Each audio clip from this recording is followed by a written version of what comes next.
Welcome to the Deadass Podcast.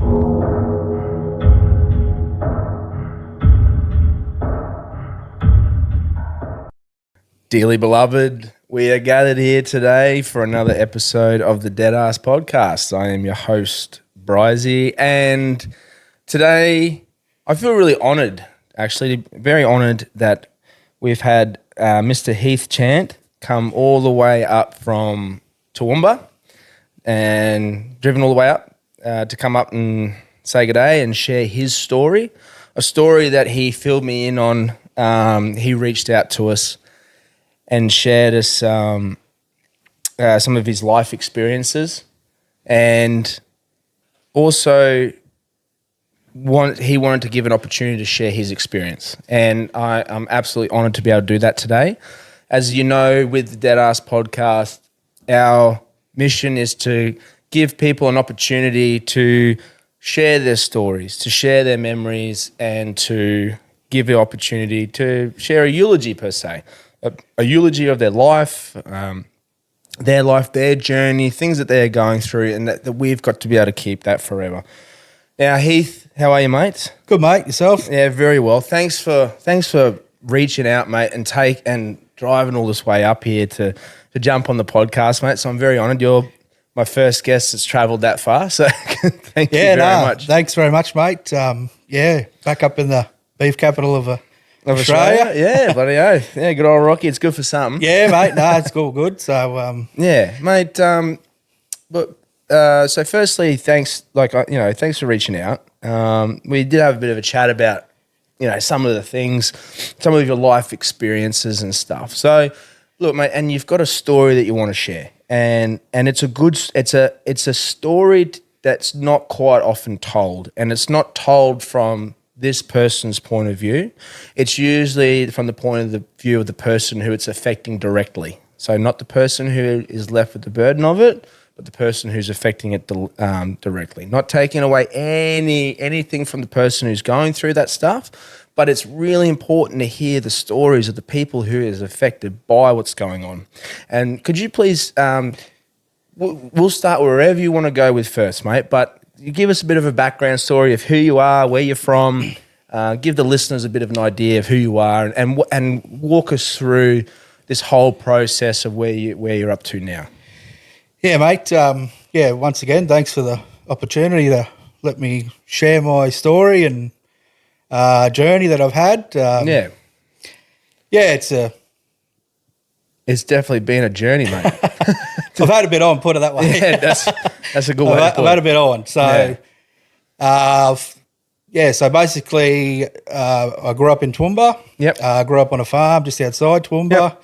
My old man was a farm manager there, drove trucks. Then we moved into town. I went to high school there, went to grade 10. Yep. School wasn't for me.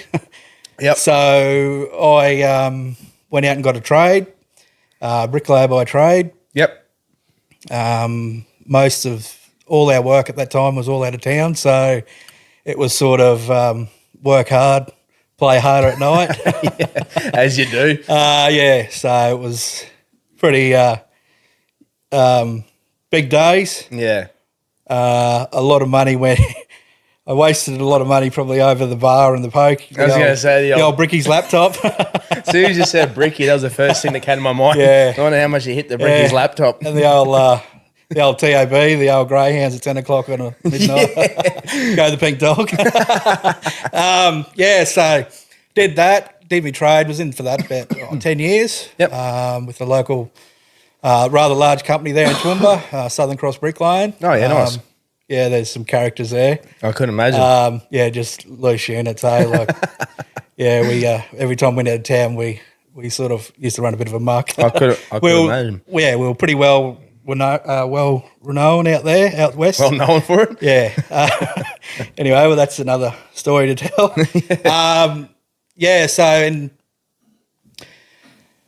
During that time, I was like working away, single. Yep. Whatever. Yep. Come back home on a Friday night, usual thing, go out, go downtown, blah, blah, blah. Yep. Went out downtown with one of my mates. The Hotel National, went there. Yep. Was there with one of my mates, and he was going out with a girl that I knew through her father, because my father and her father worked together. Oh, yeah, sure. Yep. And she had a cousin there who I never met. Anyway, back in those days, you could smoke at the bar. Ah, the good old days. Oh, mate, yeah, it was good. Then one old durry at the bar. You'd see the old smoke cloud at the bar there, and 100%. anyway, so yeah, I ran out of a packet of bungers. Yep. I seen her smoke, and I thought, I'll go up and see this old bird here, not old, young, and ask her if I can buy a cigarette off her. Yeah. So I went up, asked her. I said, "Here's $10." She goes, "No, it's all good." So we had to smoke, had a bit of a yarn, whatever, Anyway, I said to myself that night, I'm going to have a quiet night because I've got to get up and work. Yeah. Which is a load of bullshit. Usually happens, Yeah. when you're on it, you're on it. Well, you have good intentions at the start, but exactly. it never eventuates. So we had a bit more yarn, and Yep. I was talking to one of the bouncers who I knew at the time there, and back then, it was you'd have two, start going back to the bar. Oh yeah, of course. And I got a bit shaky and spilled a bit of Bundy rum on his thing, and he says, "You got to go, Chanty." I said, "Yeah, no, fair enough." Waved down an old cabbage. Yeah. We call them cabbage. I used to call them cabbages. Went outside, and next minute, Jasmine tapped me on the shoulder, and she goes, "Oh, you're going home?" I said, "Yeah, mate, I've got to go home to work. I've got responsibilities." And she goes, "Why don't you come up and have a drink with us at Fibbers?" Okay. And Fibbers was one of the main watering holes there at the top. Still is today, obviously. Oh yeah. Okay. Yep. Sure. So we rolled up there, and Beck, her cousin, come up, and she goes, "You need to buy a drink. She's keen on you." And I said, "Oh yeah, I know that old chestnut." I'll buy her a drink, and she'll just Yeah. do the old see you later. Yeah, Thanks for the drink. Anyway, went and got a drink. Anyway, got yarning, so she didn't do the Harry Holt or whatever. Oh yeah. Got talking, and anyway, I finally went home, and I got a number, so I was pretty happy with that. Then I was back at work next week, messaging, blah, blah, blah. She goes, "Oh, I'd like to meet you again," Yeah. doing that, the old Let's catch power up. texting and stuff back in those days. Yeah. Did that, and then, so I sort of said to her, I said, "Oh, where would you like to go?" I said, Macca's or something like that, and she started laughing, and she goes, "Yeah, no, that's fine." I said, "No," and mind you, this, I was first going on the first date and whatever. Yeah, of course. Yep. So Friday night we organised. I organised it was an Italian restaurant. Yep. Went out on the Friday half, got myself a new set of pair of jeans, and half did myself up, sort of thing. Yeah, nice. It's serious when you buy yourself a new pair of jeans, mate. Yeah. I had to look half respectable. I did that, and all me going off the thing, all me mates on a Friday would gather around my place with my family and that, because it was everyone used to come there at Friday, and a bit of a place together. My good olds, spot to get together. They all got on, and we always had. Anyway, I got my old girl to drop us off. Yeah. But firstly, I was sweating bullets. I was like, yeah, righto.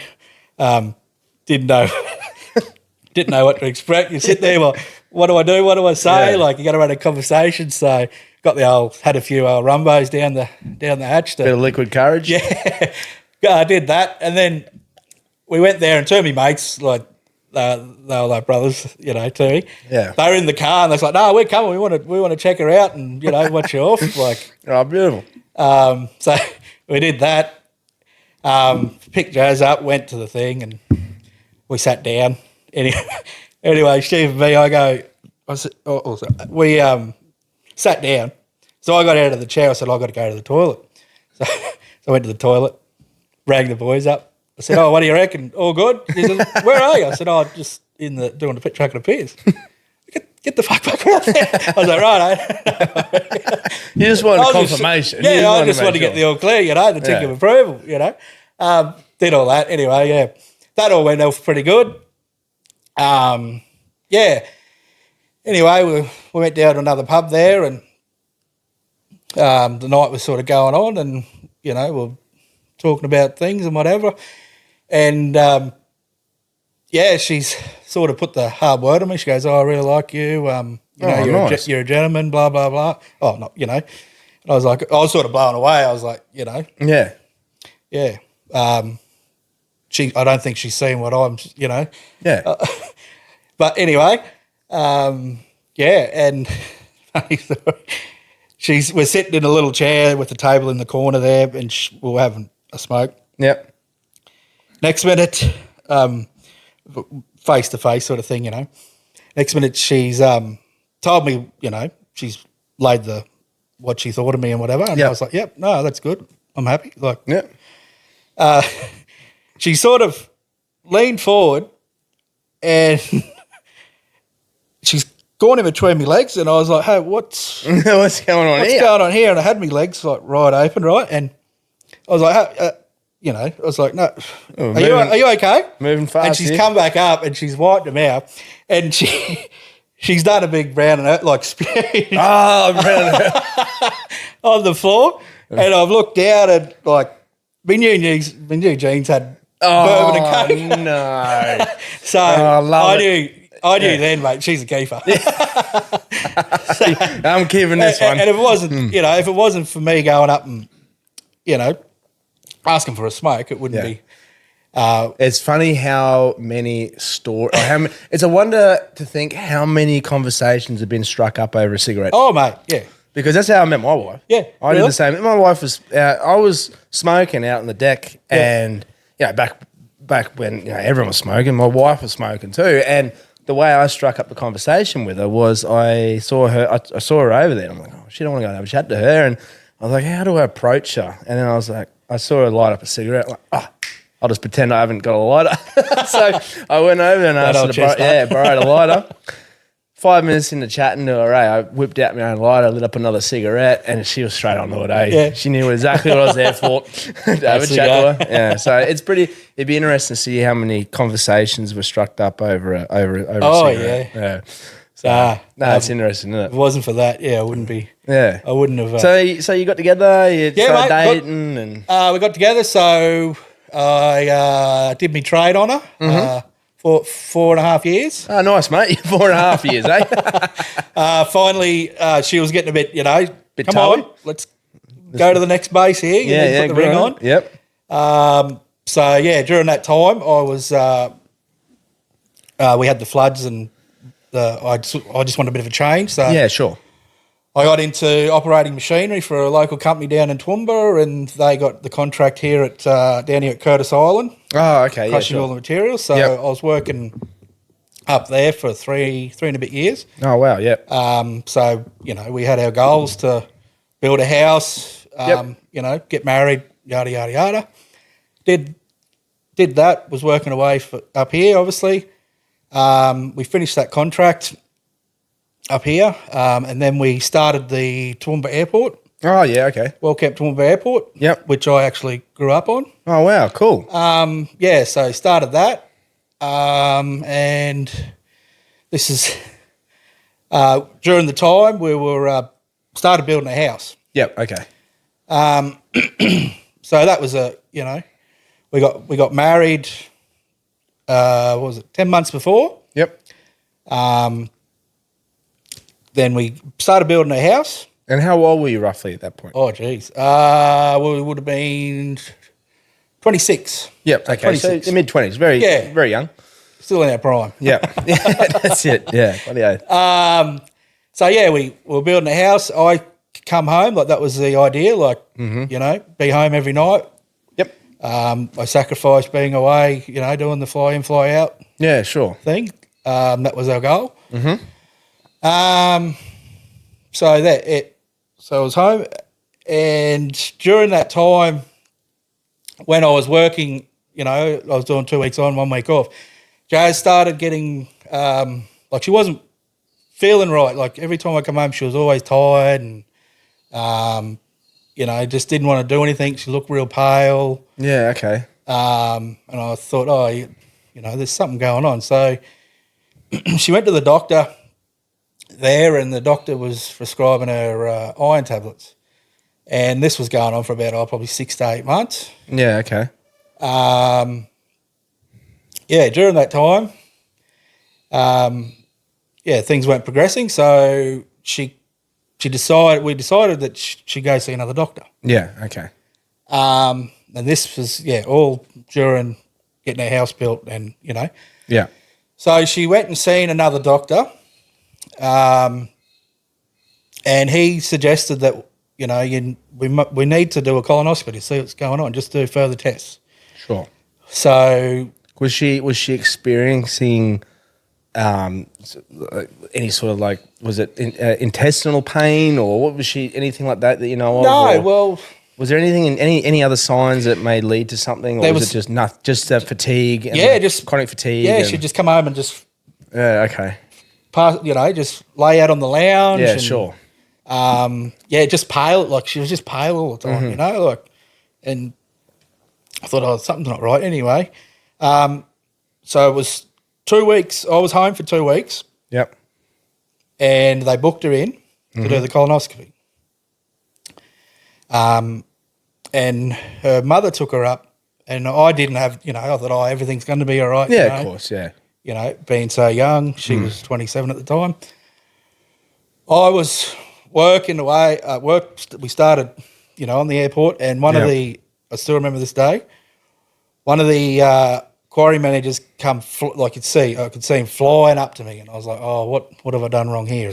You're in trouble. Yeah. Anyway, he's come up, and he got out of the car, and just the look on his face. You knew something was wrong? He was shaking, and he's like, oh, Chanty, you need to come with me. Your mother's down here with your auntie.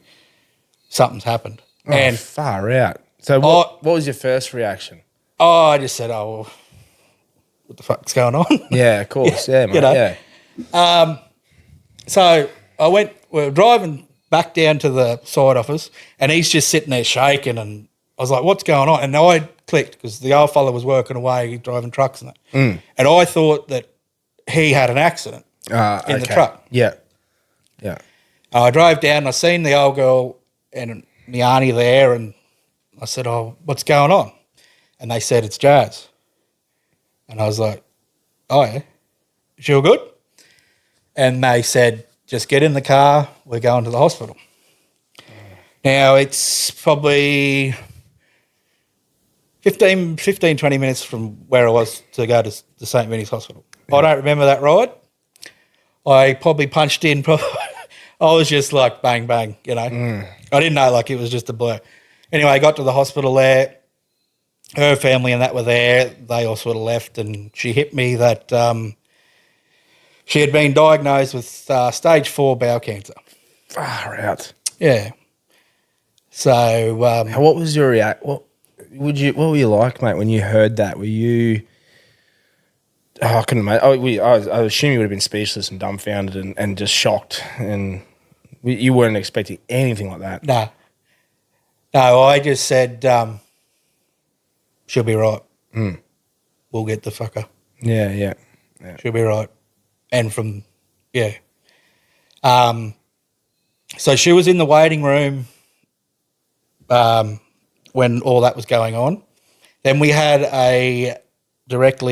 half an hour or whatever it was, we had a appointment with the surgeon who performed the procedure on her, and told us, this is stage 4, it's aggressive, we need to do surgery straight away. And she left the room, and I said to the doctor, what are we up for here, boss? And he said, she'll be lucky to see 12 months. Shit. Yeah. And, that was a big whack in the... That would have been a kick in the teeth, mate. Yeah, big kick in the teeth. But I said, righto, So I just took it like a grain of salt and did what I had to do. Yeah, of course. So what was the first thing you had to do? So the first week, I think it was in 5 days or whatever, she had the procedure to take lymph nodes out, Yep. get the tumours out. Yeah. That. She was in hospital for a couple of weeks. And by that time, our house was getting nearly ready to be handed over. Oh, shit. Yeah. Mate, when I told them the news, the builders, shout out to Luke Hancock, builders of Toowoomba. Shout out Lou Hancock. Luke and Melissa Hancock. And Melissa? Better put the Minister of Finance in as well. Oh, of course, you got to. Mate, they pulled strings that, to get us in the house for her. Oh, shout out to that. A bunch of And legends. the people the Sparkies, everyone that got the job done for us. You know, Luke Hancock's mate, Matty Hammond, you know, they did landscape and that in our backyard and everything. Everyone sort of, you know, hooked in and banded together sort of thing, you know. Oh, that's lovely. So she was in hospital for that. We moved into the house. I was laying turf because I love my yards. Yeah, you know. nice. I was laying turf and hooking up water to bloody water the yard. Anyway, I heard her. She said she was going to have a shower, and I heard her sort of scream. So I ran in, and because they did keyhole surgery on her stomach and that as well, one of the wounds sort of exploded. Jeez. And it was hit the shower wall, and mate, it was just like a bloody 2-litre Coke bottle of pus. Yeah, just explode on the thing. Shit. So I ran her back into hospital that straight away, and she had an abscess in her stomach. Oh, so she had to go in for surgery to remove that, and they wanted to when they did the surgery, chemo was the next thing straight after, like 3 weeks after. But because she had this was delayed because she had an open wound. Oh. So that took the process of the chemo cycle back a few weeks because they had to wait for the wound. For the wound to heal. Yeah. So we battled with that, got it finally sorted, and then she started a chemo journey. So it was in months blocks. So first up, she was having it every 2 weeks, and every month there was to see how it was. So like a progress. Yeah. Yeah. And what were they saying every time? Shit. Mate? Shit. Fuck, really? Yeah. Yeah. So we kept going in there, guns blazing. It's going to be good, but it wasn't. Yeah. It was spreading up to her liver, kidney, and spine. Yeah. Like this cancer she had was very aggressive. It was a deadly demon that she got dealt with. So it's starting there, and the chemo basically wasn't doing her job, and it started going up the spine, and then it hit her brain. She had tumours the size of 50-cent coins in her brain, and passed away. Oh, I'm so sorry. How long was the period that she went through with 11 months. 11 months. So she just shy of the 12 Yeah. that they told you originally. Yeah, but she fought like hell. Mate, I could only imagine that she would have. And what was the experience like for you going through that process for those 11 months? I mean, you constantly would have been getting dealt with a blow after blow after blow every single time that you were going there. But what was your mentality like? How were you trying to remain positive? Were you putting this cover on maybe? Explain to me that sort of side of it yourself. Yeah, mate. Or was it more of a blur, the whole thing? What was it? It was a bit of both. So I'll start off probably now. When I got when I still remember the day when she got diagnosed. Yeah. I was sitting there with the doctor and I said, well, what causes it, mate? You know, like he says, mate, it's the card you're being dealt. So, okay. Can you hand it back and reshuffle the bastards again? You know? Can we try another? Hand. But yeah, mate, it was challenging. It was tough. I still don't know how I did things and what I did to get through. From the care, like my side of the things, I seen probably stuff that your loved one, going through. But yeah, it was tough because not only like I was working during her time with chemo and that, like, so I was working, doing night shift or whatever. I'd come off night shift, pick her up, take her to chemo, sit in there for 8 to 10 hours a day. Yeah. Sitting there with her and then go home and you're the carer. So basically my life sort of stopped when she got diagnosed. Yeah. So I became the carer for her. Of course, yeah. Yeah. And I can imagine that itself would have been very hard for you, considering that you had just purchased a home. So you've got the bills of running around, the everyday bills of the home expenses, on top of everything else. Where was the chemo treatment? In Toowoomba. They had it in Toowoomba? Yeah. So I could imagine, but then you're losing out on the ability to work as much. Yep. One income, because now hasn't got the income. Yep. And dealing with the bills as well. So you're dealing with those stresses. The stresses of your wife going through cancer treatment, which, mate, I couldn't imagine what that would feel like. And I hope I never have to experience that. Yep. And I would wish it. I wouldn't wish it on anyone. No, to be honest, mate. Yeah, cancer is you wouldn't wish it on your own enemy. To be honest with you. No. But yeah, like the chemo side of things, it is. Yeah, I used to call it Roundup. Yeah, yeah. I said because every time, I'd say to Jazz, we're going in to get another hit of Roundup. Yeah, to kill the bastards. Yeah, of course, mate. Yeah, but it was very challenging. I had to deal with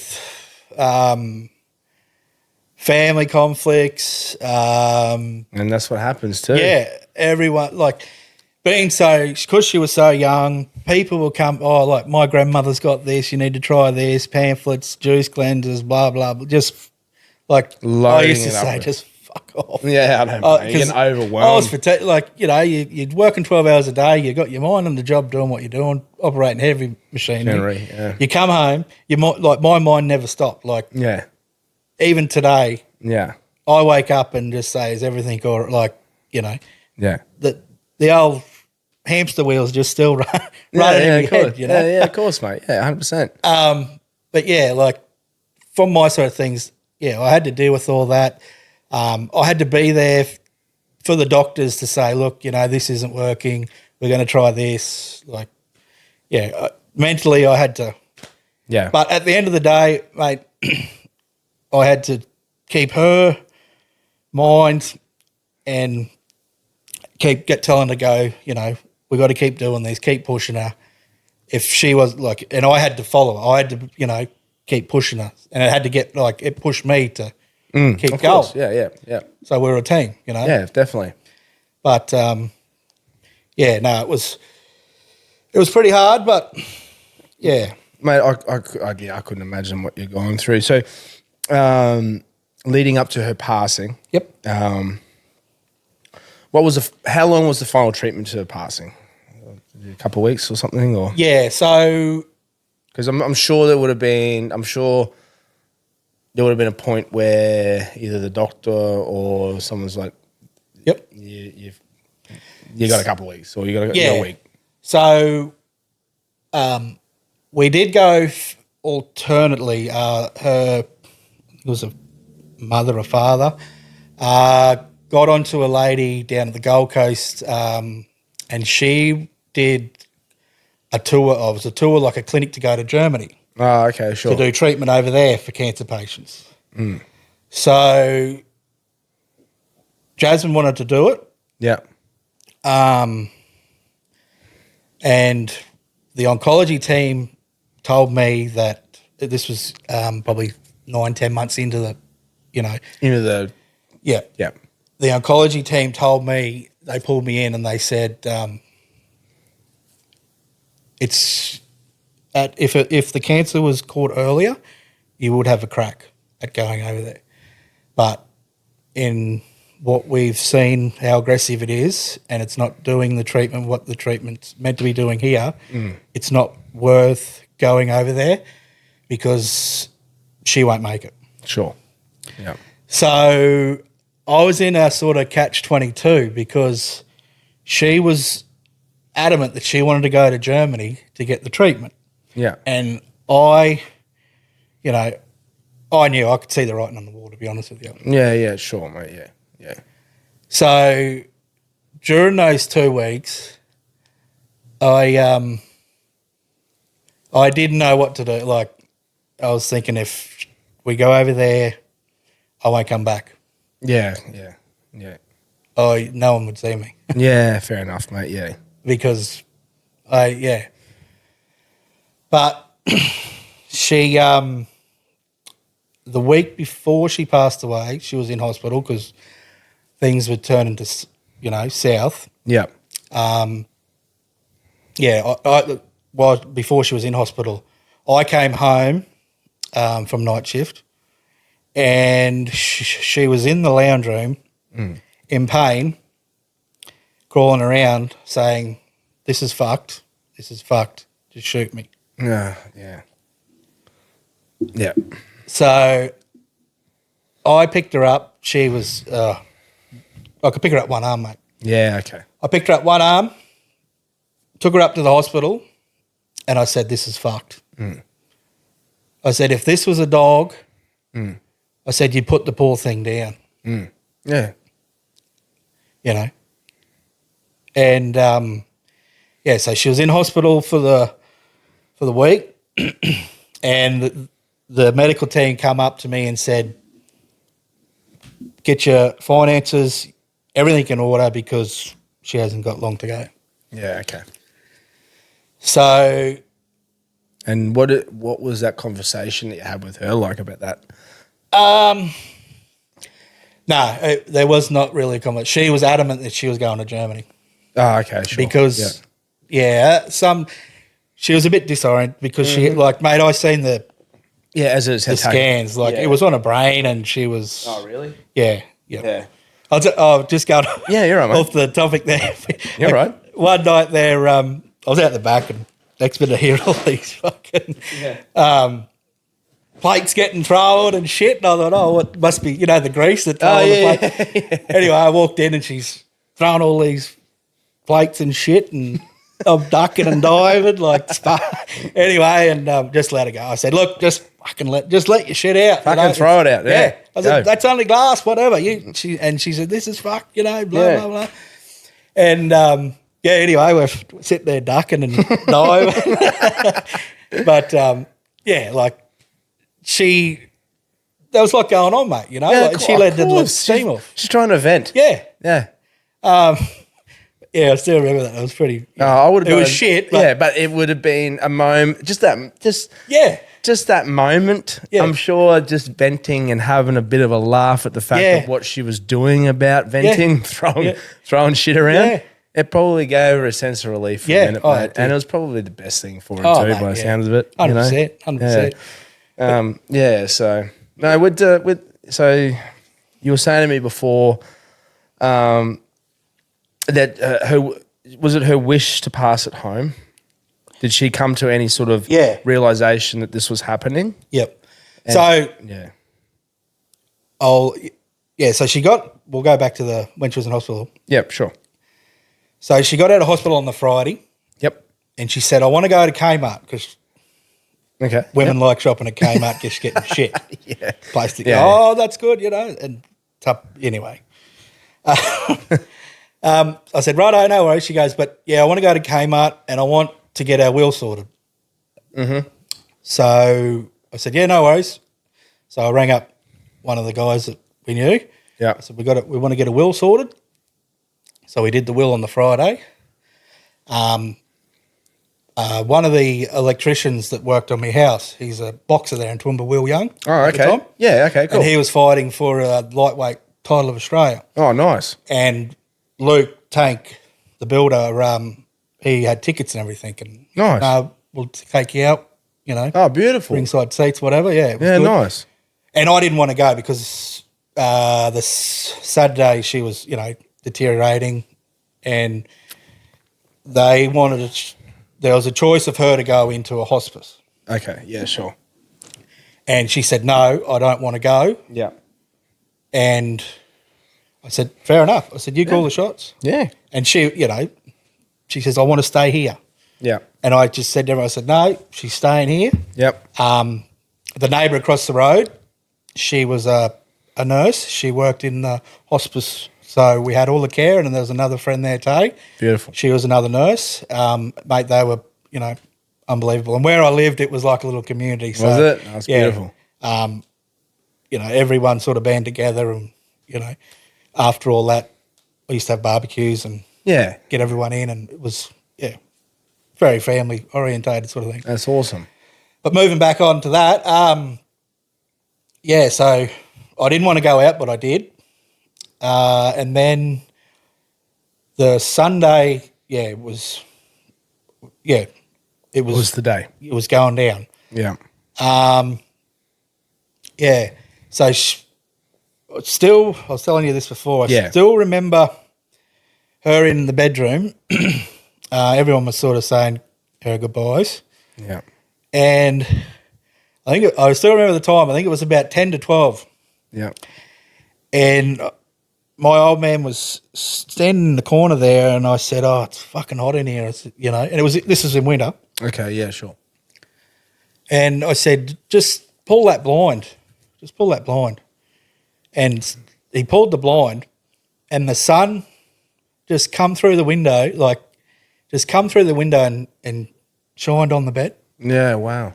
And I looked at Jazz, and she passed away peacefully. At that moment. Yeah, yep.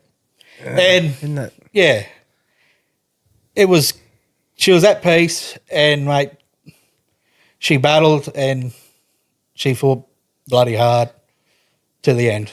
Mate, isn't that a very, in such a shit way, that to be diagnosed with what you do, and then to, at the moment of her last part here on earth, and then have that moment where the light shines and she takes her last breath. Yep. There's something romantic about that. Yeah. And when I mean romantic, like it's something like it's beautiful to see in a way that, and I love the fact that, like you were saying to me and you were explaining to me about it and how intuitive you were about that whole process, and saying that you actually, you know, that moment, you felt something about that moment, and to have that moment take place like that makes you want, you know, reaffirms that there is something there for you maybe in this journey, that that there's something maybe going on. And I think it's the only people really only get to experience those things if they're really open to it and they're open to receive it. Yep. You know, exactly. I've had similar moments like that in my own personal life, and I think it gives you some sort of a little bit of a moment that you can reflect on for a little bit of peace, or for a little sense of closure or something like that for yourself. Yep. And Mate, it was this unreal feeling, but the way, considering how much shit you had to go through, to maybe have that little moment of peace there, maybe giving you a little bit of sign of relief, or a bit of sign of something, at least. And the people were in our bedroom. Yeah. I think they sort of realised like that as well. The way that, it was just. And it's an experience that only the people in that room will only ever get to feel. The room just got real. Like everyone was like, "Oh, it's hot," and they were taking off their jumpers, and it was. It's a bit surreal, isn't it? Yep. Yeah. So. So you were saying that after she passed away, you dealt with the responsibility of helping look after the final disposition and everything like that. You washed her and dressed her and mate, had her ready for the funeral home. Yep, I did that. Yep. So she checked out. We rang the funeral home. Yep. I don't, you don't know how you do it, but I just stepped in and I said, nah, she's all good. I'll sort it all out. Yep. I bathed her, Washed her. Washed her down. And mate, I was talking to her all the way through it, Of course you do, mate. It's beautiful. Thanked her for everything. Thank you for coming in my life. Yep. The undertakers came. Mm-hmm. They explained what they were going to do. And they said, would you like to leave the room? I said, no, she's all good. Yep. Yep. I said, I brought her into this house. Mm. It's my duty to take her out. Yeah. That's beautiful. And they just, I said, and I'll open with that too. Yep. Oh, so great. I did everything that you guys would do normally do, yeah. From the bed, taking her out of the bed to the trolley to the car, and then So beautiful. I did all that. That's fantastic. Yeah, it's a great. Like I said that to you before too. I think it's a good sign of feel like you've done that for her. Yeah, very important. And like I said, a sense of being proud to help that, honouring her and doing that. Yeah. And I'm sure that she'd be proud about that too. Yeah. Oh, mate, I got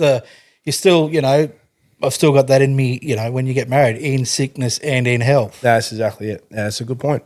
So, and there is truth to those words. Yeah, those words are very important. Yeah, but I don't really remember anything that day because I was, of course, I was half pissed and of course, you go through the emotions and everything. Yeah, but that I do remember those words. Stand up there, sweat beading off me. Yeah, cool. In sickness and in health. Yeah, and that stuck with me. And mate, I did. I think I did my duty for her. Yeah. For that contract with her. Yeah, nice, mate. And the funeral went nice and everything like that. Everything. I did that as well. I spoke at the eulogy. Good on you. That's a very hard thing to do. It is mate. public speaking. It is. It's very hard. Yeah, I think we put a good send off for her. Good. We had the wake at home, so she loved pink and the colour pink, so we had a bit of a tea party and whatever. Beautiful. And she liked the sand and everything as well, so I thought I'd kill two birds with one stone because I got all this sand delivered and put in the yard for, being on the sand, but basically I wanted to use it for the top dressing on my lawn. But anyway, but Yeah, of course. Yeah. And, it made it beachy or whatever because she loved the beach. Of course, and, that's beautiful. So we gave her a good send-off. Beautiful, mate. Mate, even today I always talk about her. Yeah, it's beautiful. She's a part of my life and part of my journey. And of course. At the end of the day, her life got robbed. Yeah. So, and I'm sure she wouldn't want you to. She would want you to live your life. Oh, 100%. Yeah, 100%. So, I look at it now. I got to live my life for her. Of course you do. Yeah, of course. You do it for the people that you love and you care for, here and in the past and present. Yeah. The idea, you will always mourn and you'll always honour someone for the rest of your life. Yeah. But there's different ways to mourn and there's different ways to live it. Yep. You can live in honour of that person and have a good life. You don't need to sit there and reflect on it completely in a negative way. Yeah. And be overrun by it and be torn apart by it. Yes, a tragic event took place. There's no doubt about that at all. And not taking that away from anyone at all. But if the shoe was on the other foot and you're in the same situation, I'm sure you'd be saying the same thing to her too. You'd be telling her, go and live your life. Yep. Exactly. Honour me, but go and live it. Yep. And make sure that you enjoy doing it too. How did you, because this is a thing that I find from my experience in the funeral industry and with funerals itself. when someone passes away, leading up to it, you do get the support of family and friends. Majority of them will come together and they'll help you out with certain things. Okay. But that time period from where someone passes away to where the funeral actually takes place, it's a real blur. And there's no real sense of reality of what's going on. It's not until the actual funeral that takes place that you get this sense of reality, this sense of realism that this thing's really happening. Because the point that the person passed away, you're in shock. You're shocked that this person's left. You're still trying to gather the fact of, is this really real? Yeah. And then your first point of it being real is the funeral. Now, everyone's there during the process leading up to the funeral to help out and do what you need to do while you're trying to still deal with the fact of this even being real. Funeral takes place. After the funeral's finished, you go back to trying to live an ordinary life without that person in your life. And then that's when it really kicks in. Yep. That person's not around anymore. They're not there to help. They're not there for guidance, to communicate with, for support. They're not there anymore. The problem is everyone finishes the funeral and they all go back to their normal lives. And what happens is you're left with the burden of being real by yourself. Yep. You don't have those other people. And it's a natural thing that happens. Yeah. The one thing I can take out of any of this stuff that I've dealt with over the years is to check in with your family and to check in with your friends after the event's taken place. Yep. It's all well and good being there before, but they're not gonna remember it. They're trying to deal with the grief of losing someone. No. And I can imagine that would have been a very similar process for yourself. 100%. Yeah. I've lost a lot of family members and friends through cancer. And I've sat back and watched and observed. Yeah. Some people, they say they're going to be there for you, but they're not. Yeah. Some people, they do it, they acknowledge it just for their own good. Yeah. It's hard. Yeah, it's really hard for myself when I remember when I was losing Jazz, like everyone's around, but when everyone gets back to normality and you go home and you're just sitting there and nothing's there, like that's when she kicks in. Yeah, mate. Nothing's there. And nothing's there. Everyone's back to their normal life, Yeah. And don't get me wrong, like, a lot of it can't be helped because people go back to their lives. Everyone's got things to do. Yeah. The point I'm just trying to reach out is that don't forget about those people. Exactly. Just even if it's just a phone call or a text or something, just reach out to them and see how they're going. Yeah. Oh, mate, I got friends and that there. Like even now, they don't need to text. They'll know. They will know. Yeah. And that's the group you need to be around. 100%. They'll know when you're down in the mud. Yeah. To get you out. Yeah, of course. Yeah, definitely. Yeah, look, mate, I've got mates. I've got good mates. Yeah. That we don't need to be relying on each other every week. We don't need to text every day. Yeah. It doesn't. There might be times there we might not speak for a month or two. Yep. But when we do catch up, it's like the day before since we last spoke. There's no malice to that. We've all got busy lives and stuff. But it still doesn't hurt to just check in. Yeah. Yep. And just make sure, especially and look, I'll be honest. Like even just after that first week or two, if someone passes away, finish the funeral, that first week or two, while they're trying to adjust and get back in, that's the most crucial time. Yeah, that's the hardest when reality hits and you think, this is real. And so how was it afterwards, mate? What did you end up doing? What was going on? What did you do? Bury your head in work, or what? I just sort of kept busy. I kept real busy. Yep. I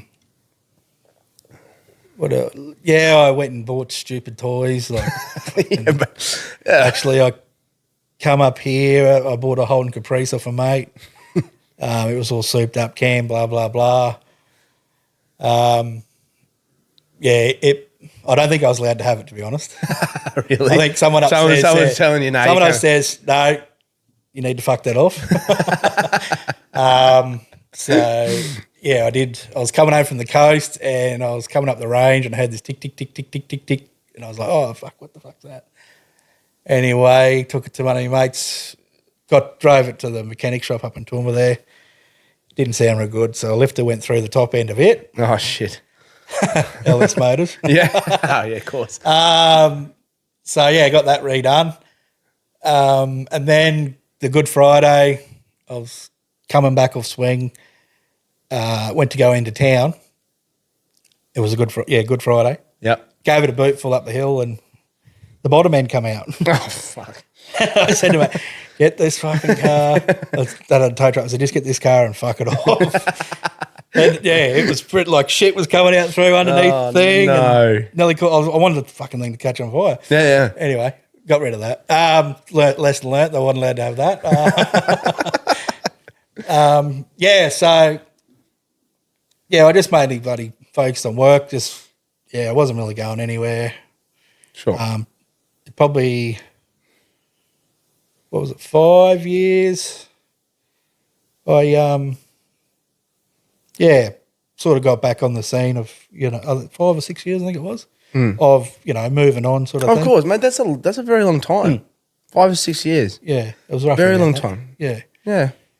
it would have been. Yep, roughly around then. Look, mate. I could imagine that would have been a very hard thing to do. Yeah, It would have been very hard. yeah, And, everyone has their time where they think it's fine to move on. Yeah. And when I say move on, it's to keep living your life. yeah, exactly. Yeah. And like I said before, like I'm living my life for Jazz. So, Of course you are, mate. and 100%. she wouldn't want me, No. being lonely. No, of course. You know. I think 5 years between a relationship is a very long time, mate. Yeah, Yeah. but no, I had a bit of fun along the way, as Of course you do. Went to Thailand went over there. Mate got married the first time I went over there. I didn't really want to go, but Yeah. yeah, Okay. Go and do a bit of living. yeah, living, yeah. Wow. Anyway, Fair enough. it was an experience. Yeah. The first one, anyway. Yeah. Yeah. So did all that. Yeah, I know what you're doing. Yeah, you're a single man. Yeah. You're a single man. I was still finding myself because I was literally mentally and physically buggered after Of Jazz course. passed away because my life sort of stopped for her. Of course it did. To care for her. Of course That it might was, sound selfish, but it basically did. It's not, yeah, mate. I wasn't worrying about I was just, Your main focus was her, mate. Yeah. That's the most important. and I was just in the straight lane, Of course. 100% Yeah. committed to her. And the thing is, mate, what do you do? I mean, what do you do after you've lost someone? yeah, And you go through this state. I'm sure you're going ups and downs, Yeah. mate. You're having these grief moments. You would have been angry and upset, and you would have been going all through these emotions and stuff. And then you got to remember that you're only still a young man. Yeah. You're a very young person at that point. yeah. You haven't even hit 30. You're still right. in your 20s. Jeez Louise. Mate, I did have dark days, real dark days, but Yeah. I had this thing just sitting on top of my head just to say, get up and live. Yeah, of course. Live for me. You're doing it. Yeah. Yeah, live. Go and live. Have some fun. Yeah. Enjoy yeah. life. Instead of And just That's the perfect. sitting at home, Of course it is. And that's the perfect example Yep. of being reminded of your own mortality. Yeah. Going at any time, your life Yeah. could potentially be in Yeah. jeopardy. Yeah. So go and live a little. Yeah. Go and enjoy life. Yep. That's one thing that you can take away from Yep. it. So you did a bit of traveling. You went Yeah. to Thailand. I'm sure you would have gone to other places Yeah, as well, done other things. Or Yeah, one of my mates, he used to drive Aussie race cars and Yeah, nice. I used to go and do all the circuits with him. That was good. Good fun. on you. Yeah, bloody oath. Um, Yeah, sweet, no, mate. I did keep busy, but Yeah. towards, I think it was before I met Emmy, I just sort of kept me Yep. self and, So explain to me when you met Emmy. So how did that all work? So that was about 5-6 years later, was it? yeah, so I was, I got on that puddle of fish. Yep. Or plenty of fish, whatever. Puddle of fish. whatever it's called. Yeah. The one with the fish in it. Yeah, one of these bad boys. Yeah. Got on that. And I was up in Mackay. Mm-hmm. And I was still in the old, whatever you do, swipe right or whatever. Anyway. Yeah. And I was flicking through and this girl had a dress on. It was a green dress. And I looked at it and I went, fuck, Jasmine had a green dress like that. Yeah, right. Anyway, whatever. Anyway, we'll talk. Started messaging and I said, how you going, blah, blah, blah. And I said, where are you? And she goes, I'm from Barraville. And I was like, oh, yeah. She told me like Barraville's sort of an hour south of Coffs Harbour. Oh, okay, yeah, sure. Yep. So dad kissing country down that way. Dad kissing country. Yeah. But she goes, I live in Queensland. I go, I'm a Queenslander. I said, oh, yeah, righto. I said, so you like Greg Inglis, like, because he come from Barraville, Greg Inglis. Oh, okay, yeah, sure. So we got messaging and whatever, and I told her, well, I'm up in Mackay. I don't know how this frigging works. Like, okay. K's away. Yeah, shit, yeah. So, yeah, we'll talk and messaging, and then I come back home to Toowoomba and got messaging again, and I said, oh, would you like me to come? Because she's living at the Gold Coast. Yeah. She lived at the Gold Coast. And we started messaging. She said, oh, would you like to come down and have a meet? I said, oh, yeah, no dramas. And so I think I told the olds what was going on, and I just sort of bullshitted a bit. I said, oh, yeah, I've met this girl. She's in a cult down the back of Gold Coast there. And she's in a cult? I think I'm going to go join a cult and just go off the grid for a bit. Yeah. Anyway, because old Colleen, you can just wind her up easy. Yeah, oh, really? Yeah, good. Anyway, went down there and it was she lived at Beachmont, which is the back of Narang up on the hill. Nice. And I left T-Bar about 5, 6 o'clock, and it was dark by the time I got. Anyway, I'd never been down there before. It's like a fucking goat track going up. Yeah, right. Like, I might be biting my words here. She might be in a cult. And there's all this weird, rain, anyway. Yeah. Went up there, met her. And I got to the stairs. And at Jazz's funeral, because Jazz loved Fleetwood Mac. Yeah, nice. Go Your Own Way. Yep. And the Eagles, Hotel California. Oh, beautiful. Good choice. So we played them. We played at Jazz's funeral. We played. I walked in with Gracie, our dog. Yep. We got for Jazz when she was going through. Oh, sure. Little, yep, for like a bit of companionship and stuff like that. King Charles Cavalier. Oh, beautiful. So I walked in with Gracie.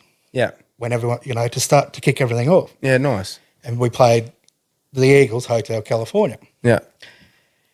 And I got to the top of the stairs. Yeah. The house, looked over the Gold Coast. It was beautiful view. Yeah. Unbelievable. And I got to the top of the stairs and she had music going. Yeah. Yeah. It was the Eagles. Hotel. Oh, bullshit. Was Hotel it really? California. Oh, wow. Yeah. Wow, mate. And I was like, holy shit, what the hell's going on here? Anyway, walked down and she, we introduced, obviously. She goes, oh, do you smoke? I said, yeah. She goes, oh, we'll go out the back. And I was like, oh no, here we go. Really? Jackpot. Anyway, and, mate, we got it off, just having a yarn, talk. Yeah. And I told her about what happened to Jazz. Yeah, sure. And she was all open for it. And oh, that's beautiful, mate. So it was an open conversation from the start. Exactly. We got on like a house on fire, eh? Yeah. A bit of banter and that going on, giving a bit of shit that she come from New South Wales. And yeah, cool. It kicked off pretty well. Yeah. Like I said, I was going through a bit of a up there in Toowoomba. Yeah. I just didn't know what to, I was just going around in circles, wasn't happy with myself, and I thought, oh, bugger it, I'll move down and go to the Gold Coast for a couple of months, see what it's like. Yeah. So I went down there, and she was HR manager, so beautiful. she could find me a job, you know.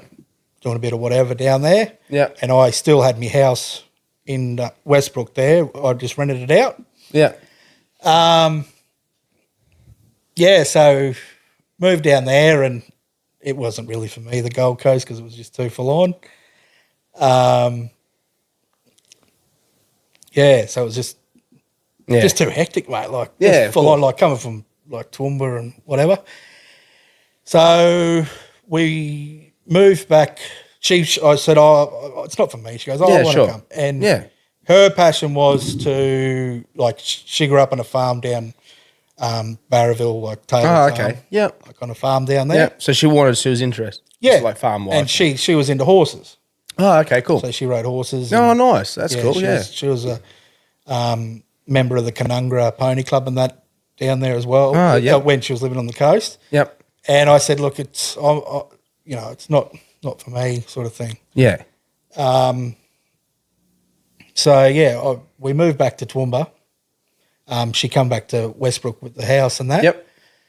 And then when I took her for a tour, because she's only been to Toowoomba once, so I took her a tour around Toowoomba. Yep. And I took her out to a place where I am today. And I told Emmy the story. Every time me and Jazz used to drive out to this place, she always loved it.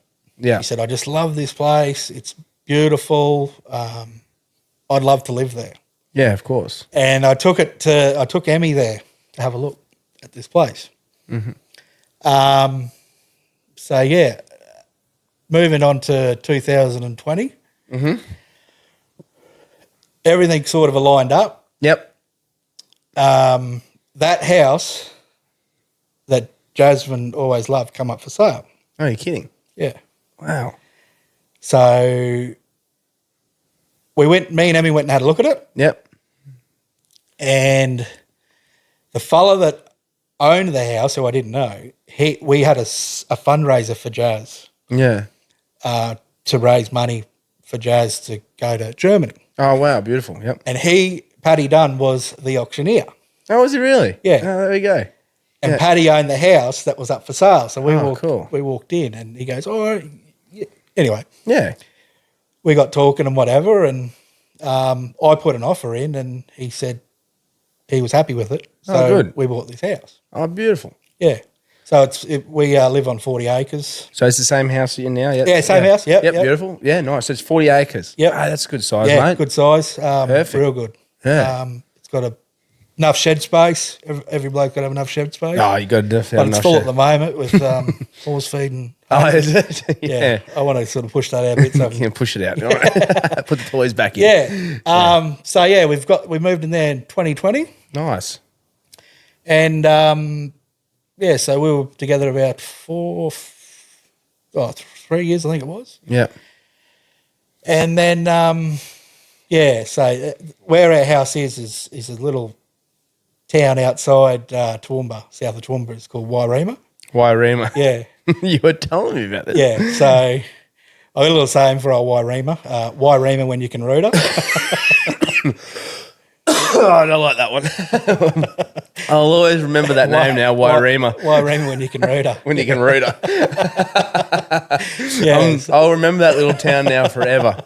It's a great little motto for it. Yeah, the finance advisor that was helping us during the time, I told her, and she just pissed herself laughing. She goes, "Oh, that's pretty piss funny." But yeah. So yeah, we live in Wairima there just as you come in. Awesome. But yeah, no, it's a good little spot there, eh? Beautiful, eh? Yeah, we got 9 horses, a couple of Justies and that there. Yep. So yeah, that was good. And yeah, I'm previously now working in a coal mine just outside Toowoomba and Millmerran. Okay, yep. Yeah, just driving heavy machinery and whatever. Oh, yeah, nice. And then last year I did my trade on Emmy again. I think it was 4.5 years, she said. You really do your apprenticeship hard, don't you? Yeah, I'm old school. Yeah, that's fair enough. No. Good on you. I'll get a couple of uppercuts later. Yeah, that's all right, mate. It's only when we air it. Yeah. Better edit that one out. No, anyway. So it was last year, yeah. Yeah, sure. That was all good. And then last year in December, she woke up one morning and thought a spider had bit her on the breast. Oh, true. Yeah. And she didn't take much notice. The next day it was still there, and she goes, "Oh, shit, I better go and get this checked out." Yeah. And she got it, went to the doctor. The doctor said, "Oh, it mightn't be that bad, but we'll do an ultrasound." Yep. So they did the ultrasound, and they the ladies there at the clinic said, "We'll do an ultrasound." And on the notes it said, "Check breast, blah, blah, blah." And the lady said to Emmy, "You're too young to be, if there's breast cancer there," just joking around. Yeah. Anyway, they did the scan, and they were a bit concerned. So they told Emmy, "We'll duck outside and we just got to check things." Yeah. They come back and she had to do a mammogram. Yep. So they immediately did a mammogram. They found a lump on the left breast. Breast true. cancer. Oh, shit, mate. Yeah. That's so. Far out. Yeah. How was Emmy about that when she found it? Was mate, she was in shock. Yeah, I could imagine. Big time. She would have been distraught. Yeah. It was an aggressive it was a aggressive cancer. It was hormone driven. Yeah. Okay. So yeah. So what was the next stage from there? Her next stage was the surgery. So she had to get surgery to remove the lymph nodes and the tumours. Tumours. Yep. They did find tumours in the other breast, but they were benign. Okay. And then she had 6 months worth of chemo. She finished the chemo about a month ago. Really? Wow. And were they doing the same process? Were they doing the same process with like checkups and stuff like that? No, Progress it's a totally different thing, is it? Yeah, it's a totally different format sort of thing. And how were you going with that? Like, because with that format, were you constantly questioning it? Like, were you wondering what was going on? Yeah. What was your reaction when you found out that now your wife is being diagnosed with cancer? Was it almost like a bit of PTSD type of situation where this has all come flooding back to you, these same emotions holy fuck, man, I could imagine what you would have, I could only imagine what you would have been feeling like. You would probably have this sudden, like, here the fuck we go again. What was that like? Can you explain to us what that was like?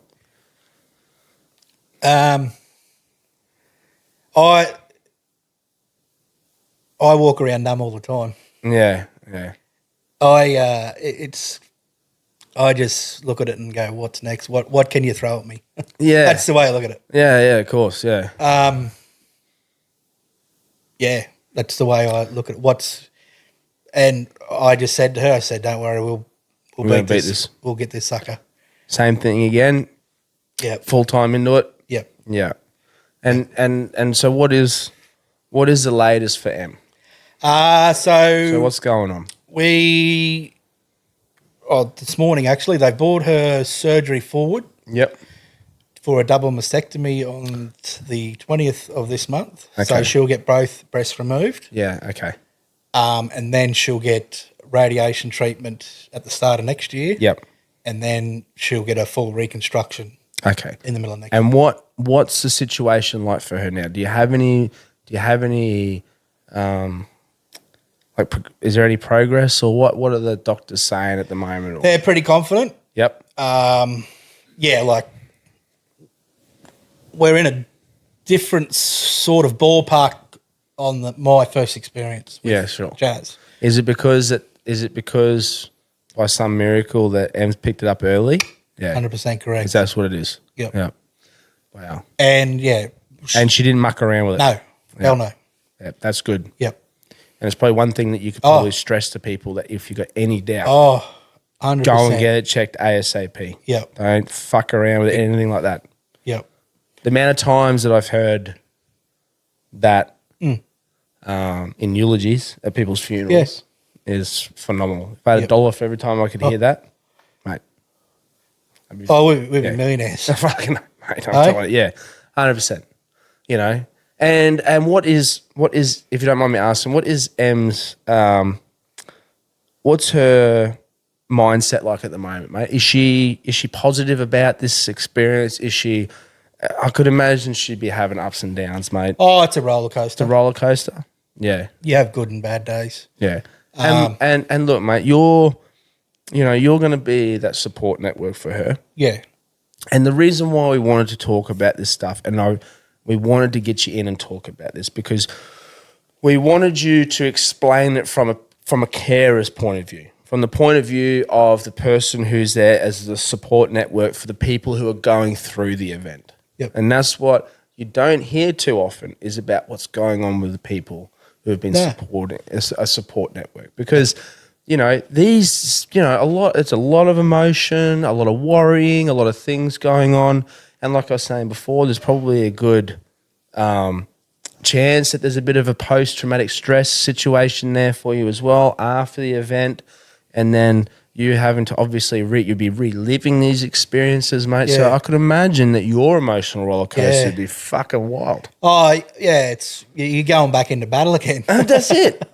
You're going in for 100%. Another fight. And, I could imagine what it would I can only imagine what they can just keep knocking me down, but I'll keep getting up. Yeah, and I guess that's what helps is having that mentality about how you, and it's probably one thing that you could probably share with people is those experiences of what you've gone through and how you dealt with it. Yeah. Because you seem like a very positive person, mate. You seem, for someone who's been dealt a shit hand of cards a couple of times with what's going on, you seem very positive and and like even on our conversation that we had on the phone prior to you coming up here, you seem very positive and it sounded like you wanted to do this to give people some hope or, to hear it from your point of view as well. Yeah, exactly. Yeah. Like when Jazz was going through it and like we used to talk about, she goes, you need to tell your story on, what you've gone through with me, blah, blah, blah. Yeah. And I remember the night when I met Emmy, I said, there's going to be a time, like I want to tell my story of being on the other side of your partner, your loved one, that has to deal with everyday life of course. Yeah.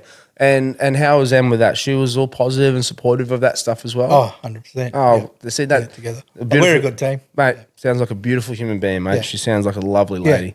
Yeah. Oh, and that's the thing, you look at life like kind-hearted, do anything, bend over backwards for anyone. Yeah. And then get thrown that in your face. Yeah. And it happens to that. So many innocent people, like, genuine people that get it. Yep. That get drawn that card. Yeah. Mate, it can be a shit hand of a card, can't it? Some cards can be mate, shit I just wish I could get the whole deck and just throw them back and just say, just redraw. Fucking take it back. Give me another hand. And look, mate, I don't blame you. I mean, so you were saying before you've been doing a fundraiser and that sort of stuff as well. What was it? What was it that you said last week? Was it last week? Last week, Murphy's Creek, just below the range of Toowoomba, they put on a breast care research fundraiser. So wow, that's cool, mate. Yeah, they just raised a few dollars for a fundraiser for breast care research. Yep.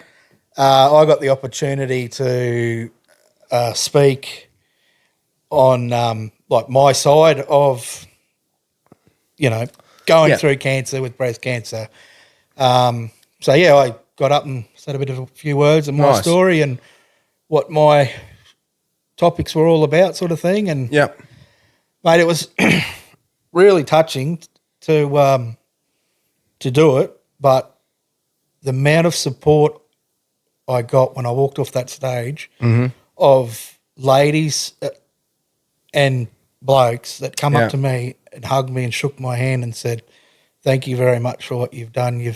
And it just opened up a whole new thing for me. And like there was blokes there that rugged truckies, and Yeah. They said they were in tears. Yeah. I said to one fellow, I said, I didn't want you cutting onions. He said, mate, I had the whole fucking box of onions cutting up in front of you. Well, you know what, mate? It touched everyone. Of course it did. And I didn't, like. Well, and also too, mate, like you're probably a bit of an exception to the fact, like, you would be put in the same category as those sort of blokes. Yeah, exactly. And you don't normally hear that stuff from those blokes. Those blokes usually shut that up and they won't express it or tell people. Yep. So it's really rare to hear that from someone like that too, like we're saying, I was just saying to you that on the weekend, I was fortunate enough, and I want to give a shout out to Mark Tobin and his family from, Mark Tobin Transport from Followmont Transport.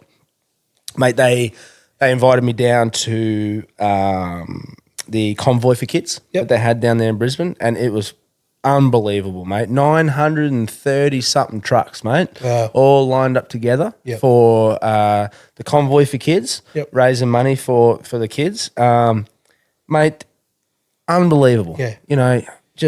It was eye-opening how much that trucking industry, that heavy transport industry, whatever you want to call it, how much they band together and how much money they raise for that sort of stuff is unbelievable. Yep. And they say that the without the truckies and that, the world doesn't turn, and I totally agree with that, mate. But not just the trucking industry, for everything else as well that they do, supporting. This is my first real dealing that I've had with any sort of heavy transport industry people or the community itself.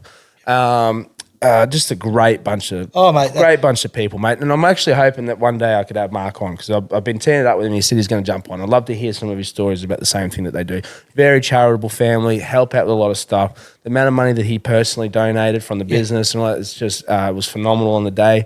But the reason why I brought that up as well was that I was actually sitting there with a mutual friend that I didn't even know that we knew that sort of like we knew each other. That we sort of, it's such a small world that it can be. I was sitting there with, I give a shout out to Mitch Kelly as well, from Kelly Transport. He was, we were sitting there having a chat, and he goes, "Oh, mate, you got bloody Jenny coming on your podcast." And I said, "Yeah, how do you know?" He's like, "We're sitting there texting him."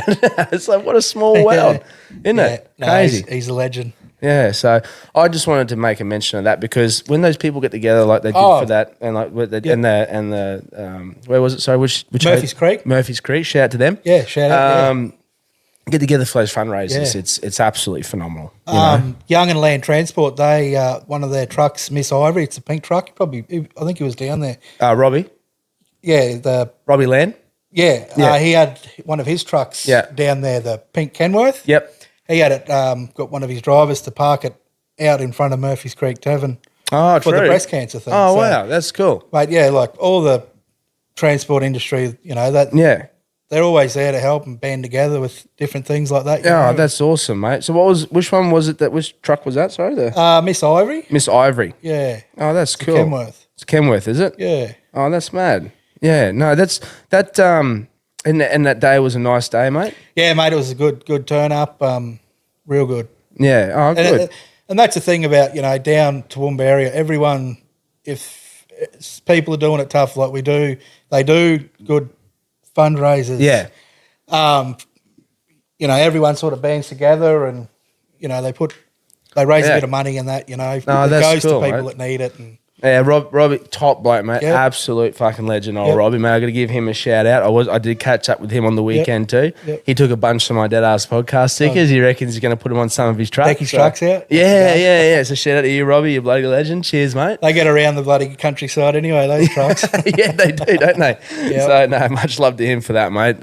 Top bloke. So that's good. Now you guys have a really cool crew down there at Toowoomba, mate. Yeah, mate, we do. You do. Real supportive network down there, mate. That's awesome. Yep. No, it's if someone's doing it tough or whatever, they'll all sort of band together. And so what are you hoping to get out of this, mate? Because I really want to give you all the time here today. Like I want you to take your time and tell me because you've traveled all the way out of here. This is the opportunity to be able to share that stuff, mate. So like what do you think would be some things that you could from your past experiences that you could offer to the people that may be going through the same sort of stuff, mate, or anything like that?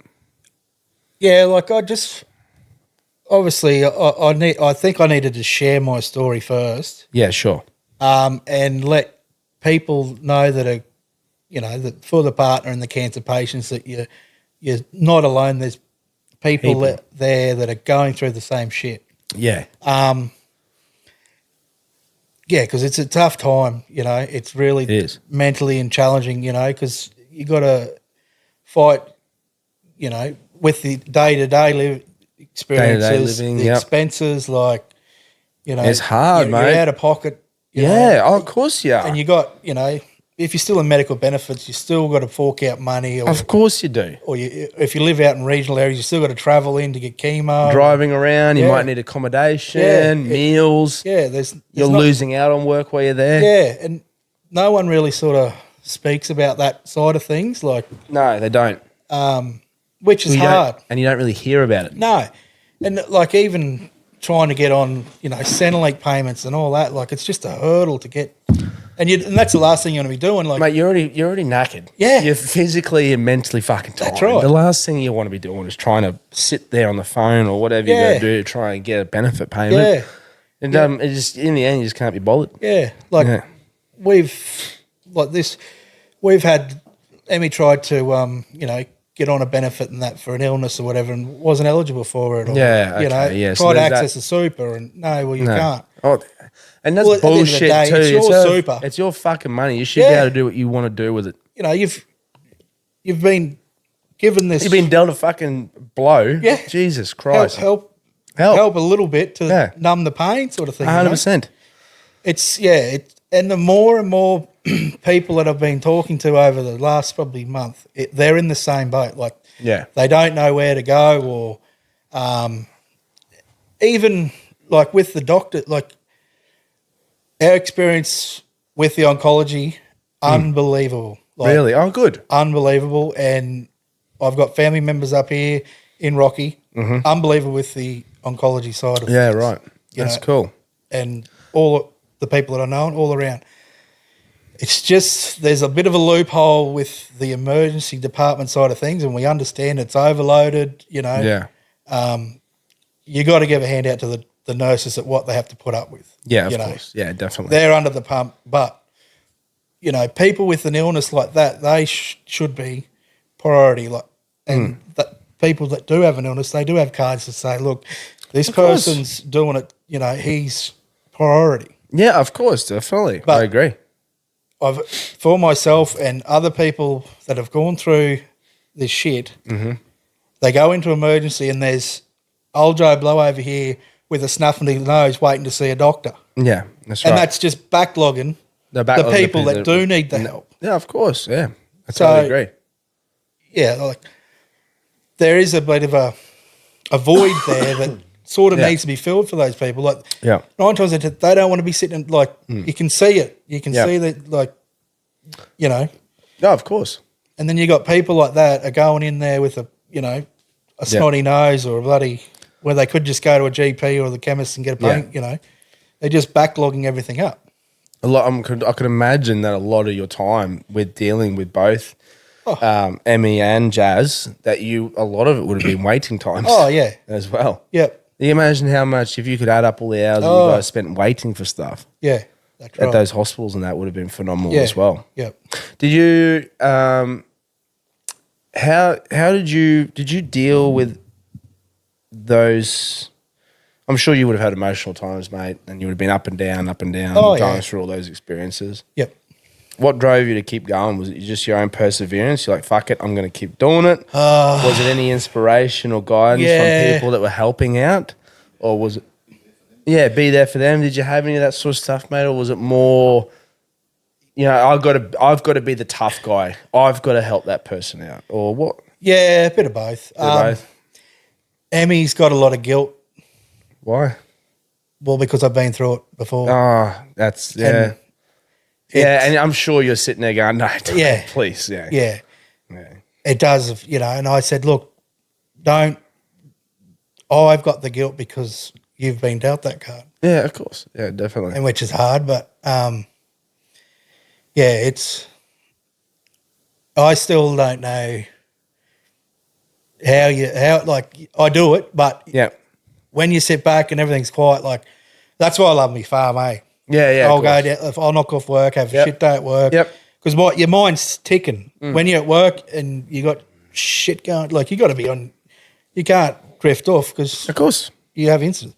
Yeah. But I'll get home, I'll go on the bike or whatever and go down and see the horses and have a yarn to them. Like they are That's comforting. cool, mate. Yeah. You know, if That's I have a mad. shit day. Yeah. And yeah, that's the way how I deal it. But yeah, I'll have shit days, but I know someone I just keep looking up and I said, we got to keep driving. Yeah. You got to keep getting up. That's cool, mate. So you got to you got to have a good mindset with it. Yeah. Yeah, definitely. And you do go off the beaten track, but somehow I get back in and keep. You said to me before, you said it's like going for a full drive. Just gotta sit in and take the ride. Yep. Yeah. Yep. And you get, like you said, Push through the mud. Push through the mud. That's a really good Put your analogy. hubs in and just keep fucking going. That's a good. That's a really good analogy, mate. Yeah. A little bit off topic. Do you mind me asking what's with the Otis and honey? Otis and honey? Cool. Yeah. So Emmy's, as I said before, that she's into horses. Yeah. She always wanted to have her own business around the horse Yep. industry. Yep. So she got into, she always wanted to do horse rugs. Yeah, So sure. Okay, cool. I think it was 2022. Yep. Into 2022, I said, righto, we'll start this business for you. Yep. So we got into selling horse rugs. Oh, cool. So we got a shipment order in, but with what we did, because all the floods and all that were going on down Brisbane and that, Oh, yeah, sure. we thought, righto, we might do something unique. We will put out there that we're going to do a run down to Brisbane or wherever and do horse rug fittings for you. So we'd take our rugs down, go to their properties and do horse rug fittings. That's cool. So, and we thought, well, you know, people that live out of town or whatever, they go in and get a horse rug and it's the wrong size. They've got to go all the way back in. Yeah, of course. So we thought, we'll take all our rugs out and fit the horses and, you know, give that service to the people. Yeah. And, mate, like, we did our first order and we jagged it so that with the floods and everything, we did rain sheets and whatever. We were doing all right, eh? Like, yeah, nice, mate. That's awesome. so we were doing that.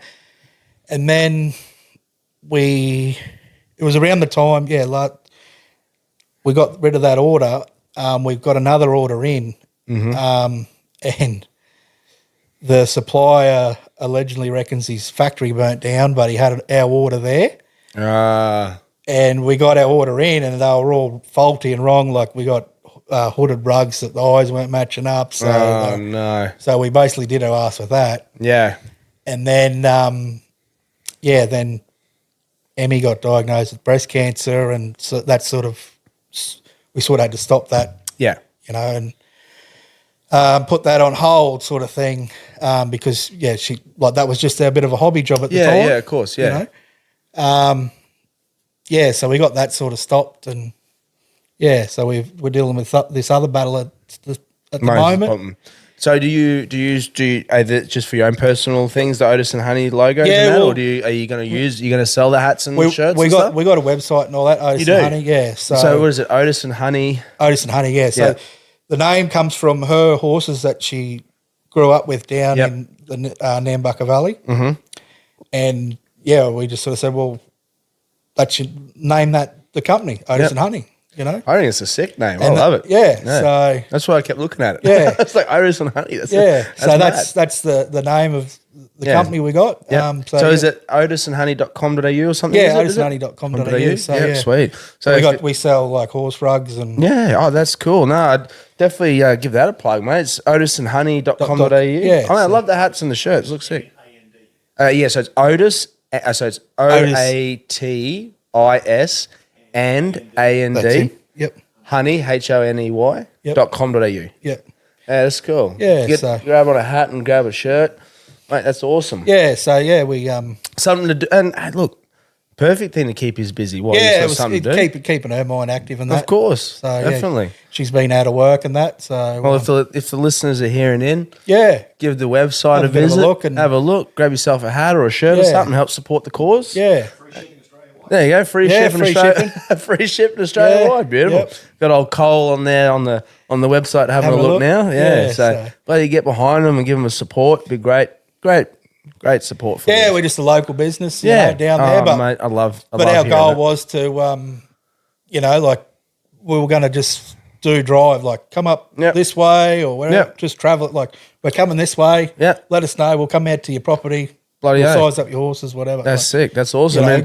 give them a different bit of a you know, And even experience.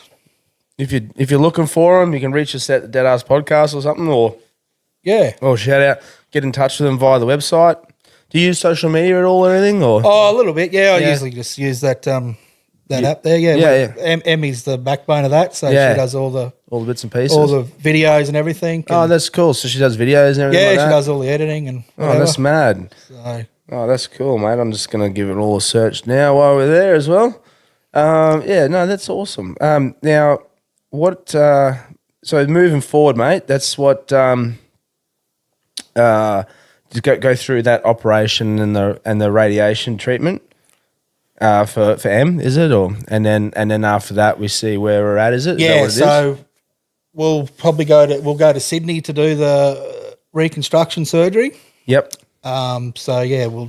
Once the radiation finishes, so it goes for about five weeks every day, Oh, cool. and then they got to give time for the body to Yeah, settle. cool. and- Yeah, you got to get it calm settled down and down. everything, Yeah, so- can't be too aggressive, I guess. Hey. Yeah. But no, mate, the chemo, like you got like people that are going through it, like it is the shittest time for those people. Oh, mate, I could imagine it would be, mate. I couldn't imagine what it'd be like. They go through a tough time, but they just get in and do the job, Yeah, and how is how's her demeanor with that? Is she positive about it? Yeah, yep. So during we had a meeting with the surgeon there a couple of weeks ago. They were only going to take the left breast, Yeah. and Emmy wanted to get both breasts removed Yeah. because she thought that, I just want them gone, because she didn't want the thought of the other breast with the tumour coming on that side. Yeah. So we basically had to fight to say, look, I want these removed for my own mind. Yeah, of I don't course. want this knowing that this is going to pop up. She says, I'm fine. She said, my stripping days are over.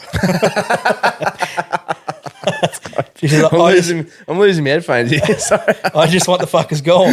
Yeah, that's fair enough. Good on her. It's her body. It's her choice. And she knows she's going to get them. And I'd be the same, And I course. said to him, we are not. I said, I've been through this shit before. Yeah.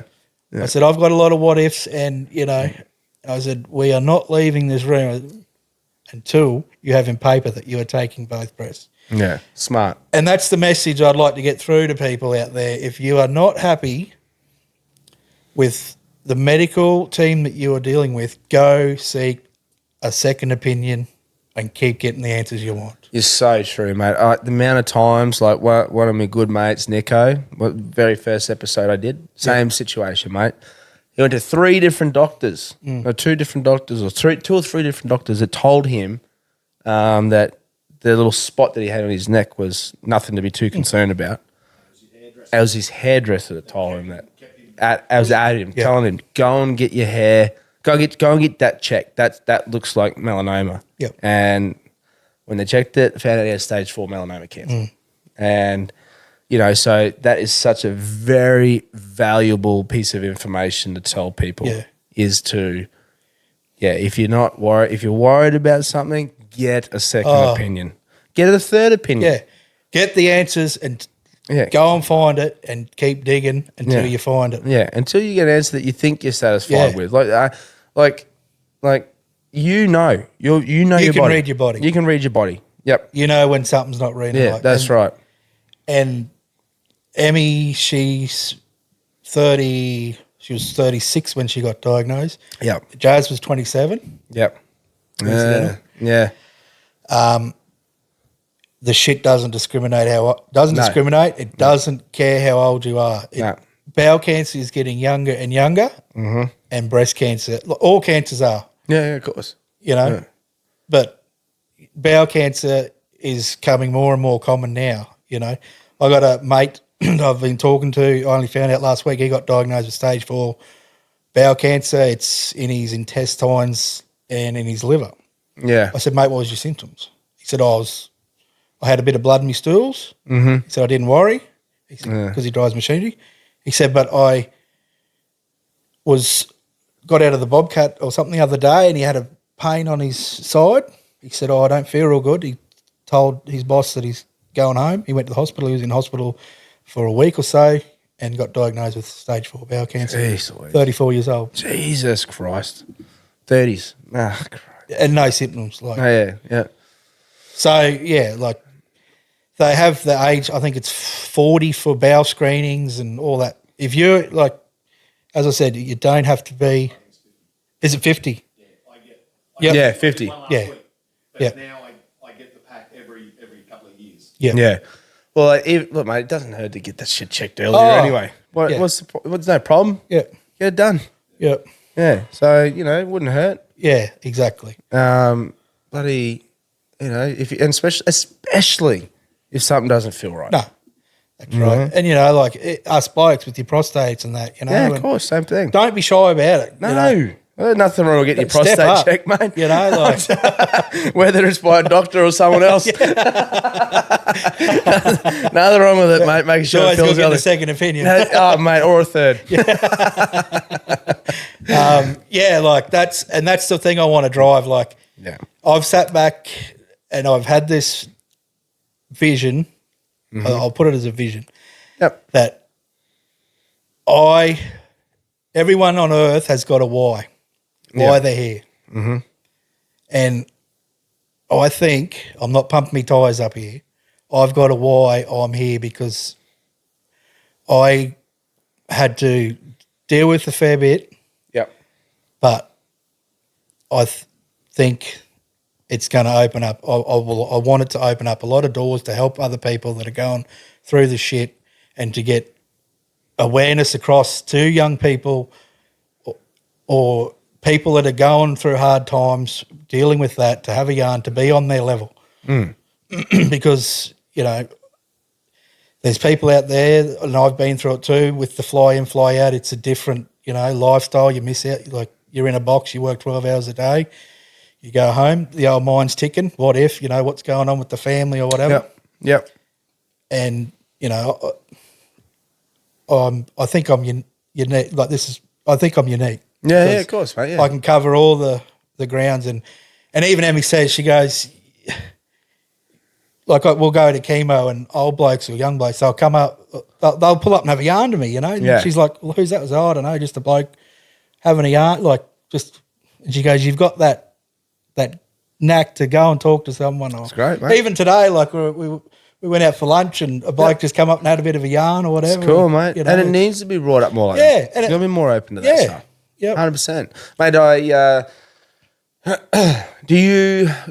you feel like that you have that bit of a purpose to get out there and spread that word and to tell that stuff, mate? I want to do it. I really look, mate. It takes a lot of courage. I think a lot of courage to reach out, like to reach out and actually go and put it all on the table and go, hey, look, mate, can I jump on your podcast and talk about this sort of stuff? Mate, I absolutely love the fact that you reached out and had the courage to ask that and to share your story with me. Yeah. You don't know who I am before that. So, you might get a sense of who I am, but to put it all out there, which is, it takes a lot of courage to do that with the fear of maybe rejection or something like that, something that's very personal to you. Yeah. And then to be able to do that, I applaud you for that, mate. I really think that's very, very impressive.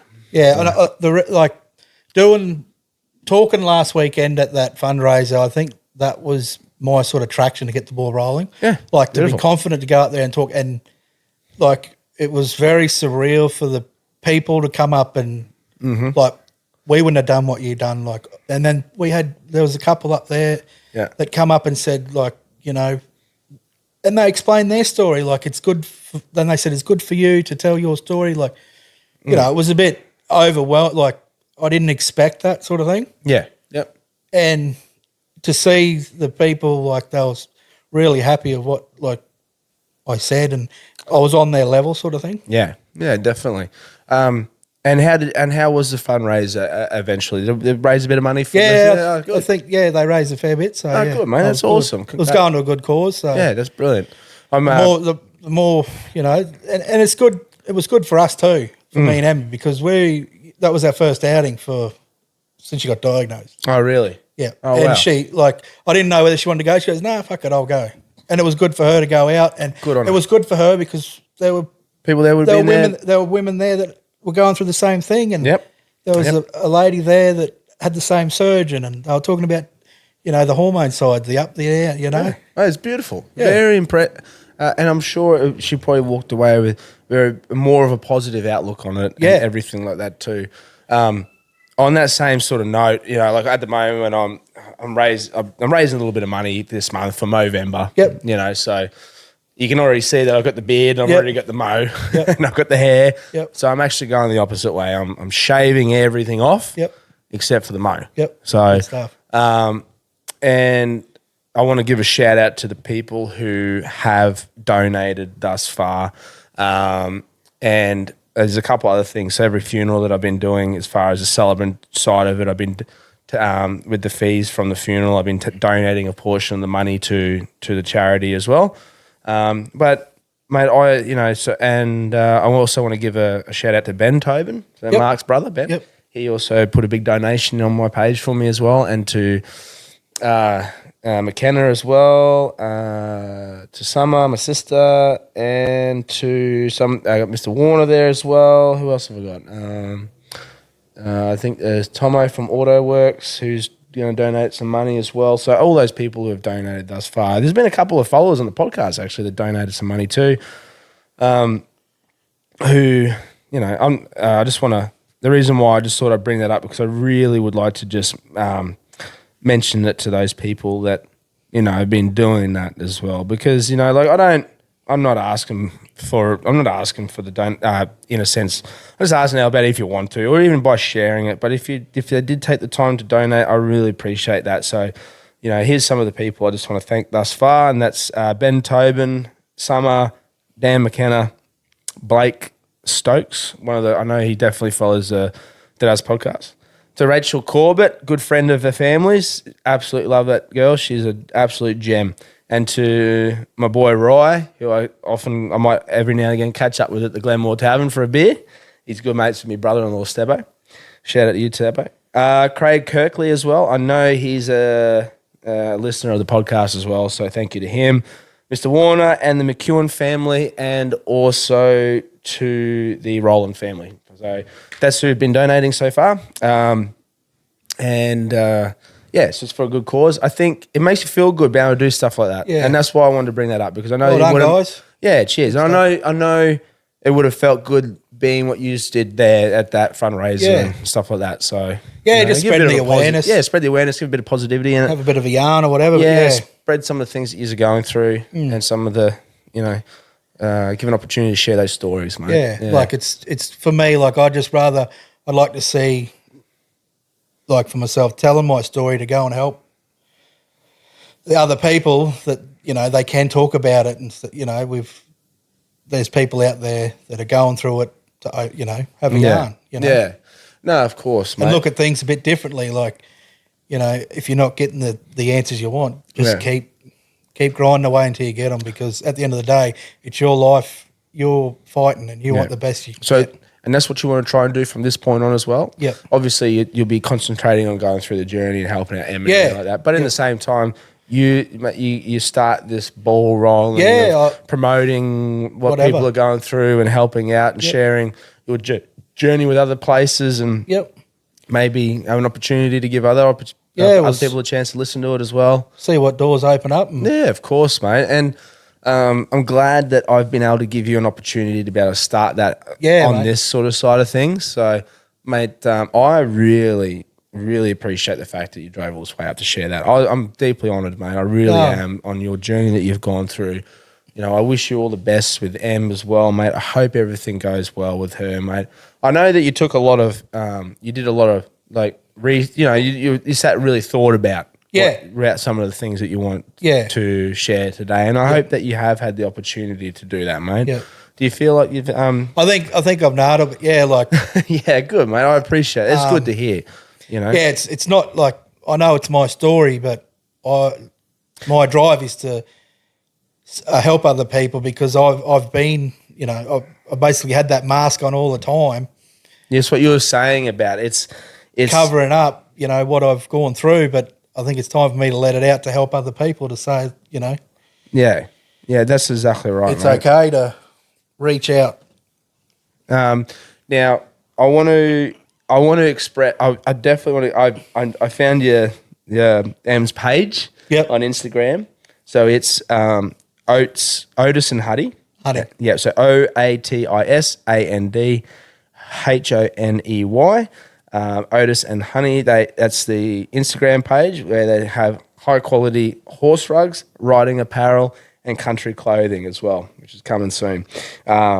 Give them a like and a share, and it's great because you're supporting a local, and you're supporting the family locally who are going through those tough times as well with what Em is going through now. So the sale of this is helping you guys too. Yeah, yeah. That's why I wanted to give it a good plug. Just a bit of word of mouth, everyone's got horses. Bloody oath. Everyone. I think that's a great idea. Punt or whatever. Yeah, bloody oath. I think that's fantastic, mate. If it helps any way, it helps anything with you guys, mate. I'm happy to share that with you. Hey, so no worries. No, thank you. No, that's all right, mate. So all the guests that come on the Deadass podcast, mate, they all get a nameplate from a coffin. Oh, cool. Yeah. So here's one for you. So because you got to share, so you can see the coffin table we got here. On the coffin table, it says my story has been told. So, mate, because you're on the podcast, you get one there. You get your own name on a coffin nameplate. So it's just something. Thank you very much for that. You're right, mate. Just something That's a bit, cool. something a bit of a trophy to say that you've been on the potty. Yep. So I hope I gave you the platform to be able to share your story, mate. And I've just got to actually, now you're giving me that. Yeah. I've got a quick story. Okay, go for it. Yes, please. When we moved into our farm at Wairema, because Jazz, as I said earlier, always loved that property. Yes. There's a big sandstone rock in one of the gardens. Oh yeah, right? Sure. And I got a plaque made up, and I put it on the rock. And the owner, Dunny, said, "Oh, that rock, we got it from Mackay." Oh, really? And Jasmine's name was Jasmine Mackay. Was it really? Yep. Oh, wow. So crazy. That's a bit of an eerie one, Yeah, I know. Isn't that crazy, those coincidences, It makes you wonder, Makes you wonder, mate. Yeah, she's strong. Yeah, bloody I hope she's leading me in the right direction. So bloody and like I said, everything I'm doing it for her at the end of the day. Like living my life for her, and meeting good people like yourself along the way. Thanks, mate. I'm honoured to meet you, mate. I really am. It's cool to hear those stories, mate. And we will definitely keep up with how everything's going. Yeah. I'd love to hear the progress and stuff. So even if we can't talk through here, we'll get you on the phone. We'll do a phone conference to see how. Yeah, see how it's going. Yeah, bloody hell. We'll have you back up, mate. Yeah. I want to get you back up here when we get the great news. So that's what I want to hear, mate.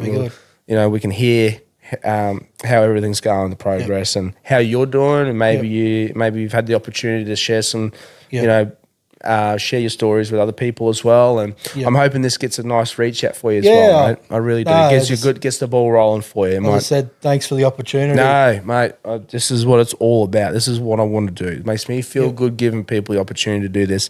And like I said, you know, if they're please, if anyone out there has a story that they want to share, do the same thing that Heath has done. Reach out to me. Send me an Yeah. email or send me a message through social media.